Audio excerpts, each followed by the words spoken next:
हिंजड़ों से औलाद और बीजेपी से विकास की उम्मीद केवल आसाराम राम रहीम की गुफाओं में पैदा होने वाले अंधभक्त ही कर सकते हैं। किसान 50 रुपए लीटर गाय का दूध नहीं बेच पाता, रामदेव 90 रुपए लीटर गाय का मूत्र बेच लेता है। जिस देश के मजदूर हजारों किलोमीटर पैदल चलकर अपने घर जा रहे हो, वहाँ का प्रधानमंत्री आत्मनिर्भरता का भाषण दे, उससे क्या उम्मीद करोगे? आज समझ में आया हमारे पूर्वजों ने 70 साल तक बीजेपी को वोट क्यों नहीं दिया। रेलवे बिकेगा, एयर इंडिया बिकेगा, बिकेगा देश का कोना कोना। कोरोना से भी खतरनाक बीमारी है यारो अंधभक्त का होना। हिंदुस्तान में धर्म के नाम पर खून सबका खोल जाता है। बात जब गरीब, किसान, बेरोजगार, मजदूर की होती है तो सबका खून पानी बन जाता है।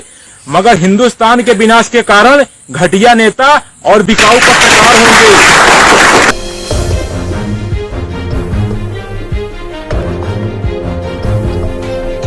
करोड़ों हिंदू मजदूर सड़क पर पैदल और भूखे प्यासे मर रहे हैं। कहाँ गए हिंदुओं के ठेकेदार? भगवाधारी भी इनकी मदद करने क्यों नहीं आ रहे? अब हिंदू खतरे में नहीं है क्या? अब हिंदू ही नहीं बल्कि हिंदू का परिवार, हिंदू के बच्चे, हिंदू की नौकरी, हिंदू की जान भी खतरे में है। जिस देश के मजदूर हजारों किलोमीटर पैदल चलकर अपने घर जा रहे हो, वहाँ का प्रधानमंत्री आत्मनिर्भरता का भाषण दे, उससे क्या उम्मीद करोगे? आज समझ में आया हमारे पूर्वजों ने 70 साल तक बीजेपी को वोट क्यों नहीं दिया। क्योंकि वो जानते थे इनकी औकात देश चलाने की नहीं बल्कि हिंदू मुसलमान में दंगा कराने की है। मेरी बात याद रखना, हिंजड़ों से औलाद और बीजेपी से विकास की उम्मीद केवल आसाराम राम रहीम की गुफाओं में पैदा होने वाले अंधभक्त ही कर सकते हैं। तबाह होकर भी तबाही नहीं दिखती है, अंधभक्ति है जनाब, इसकी दवाई नहीं बिकती। धर्म को धंधे में मिला दिया जाए तो बड़ा फायदा है।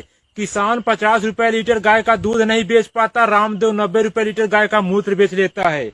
जिनको लगता है भाजपा समारोह की पार्टी ये सही है, क्योंकि सड़कों पर भूखे प्यासे रोते बिलखते मजदूर 90% दलित पिछड़े हैं। यही उनका मदद न मिल पाने का सबसे बड़ा कारण है।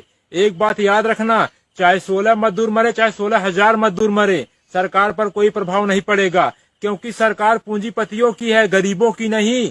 बटन दबाकर उंगली में स्याही देखकर खुश होना ही लोकतंत्र नहीं है। अपने अधिकार के लिए सरकार को उंगली दिखाकर सवाल पूछना भी एक लोकतंत्र है। रेलवे बिकेगा, एयर इंडिया बिकेगा, बिकेगा देश का कोना कोना। कोरोना से भी खतरनाक बीमारी है यारो अंधभक्त का होना। हिंदुस्तान में धर्म के नाम पर खून सबका खोल जाता है। बात जब गरीब, किसान, बेरोजगार, मजदूर की होती है तो सबका खून पानी बन जाता है। विदेशों से जो उड़कर आ रहे हैं उनके लिए स्वागत में पोस्टर बैनर लगाए जा रहे हैं, और जो साइकिल से पैदल चलकर आ रहे हैं उनके ऊपर डंडे बरसाए जा रहे हैं। गरीबों की दुर्दशा बता रही हिंदुस्तान में गरीब होना सबसे बड़ा पाप है। एक बात याद रखना, दुनिया का विनाश किस कारण से होगा हमें पता नहीं, मगर हिंदुस्तान के विनाश के कारण घटिया नेता और बिकाऊ पत्रकार होंगे। पति मर जाए लेकिन सौतन विधवा नहीं होनी चाहिए, वही हाल है अंधभक्तों का। देश बर्बाद हो जाए मगर मोदी हटना नहीं चाहिए। हमारा देश बदल रहा है, बुलेट ट्रेन की जगह मजदूर पटरी पर चल रहा है। जब वो जिंदा थे तो 2 रोटी तक देने की सरकार की औकात नहीं, आज मरने के बाद 5 लाख का मुआवजा कौन खाएगा। घर से निकले थे सपना पूरा करने के लिए, किसको पता था घर जाना भी सपना बन जाएगा। जब गरीब मजदूरों को पैदल सड़क हादसों में कुचल कर मरना ही है तो पीएम केयर फंड में मिला दान किस काम का।